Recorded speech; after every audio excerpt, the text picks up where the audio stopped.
ఇలాంటి ఆలోచన నాకు తెలిసి హాలీవుడ్ సినిమాలో కూడా రాదు. అంత అద్భుతమైన క్రియేషన్ ఇది.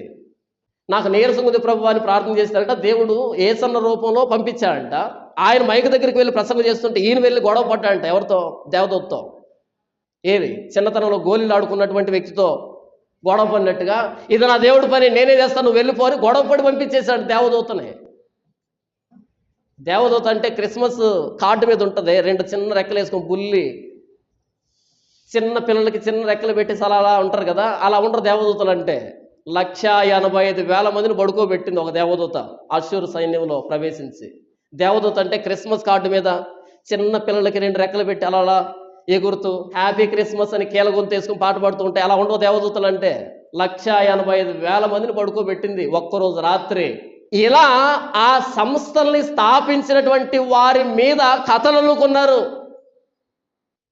ఇలా ఆ సంస్థలను స్థాపించినటువంటి వారిని హీరోలు చేసేసారు. వీళ్ళు ప్రసంగం చేయాలంటే వారి అనుభవాలు, వారి ఎక్స్పీరియన్స్లు ఇలాంటివన్నీ తీసుకొని ప్రసంగాలు చేస్తున్నారు. యేసు ప్రభు బోధిస్తూ ఉంటే అధికారము గలవాని వలె బోధిస్తున్నాడు.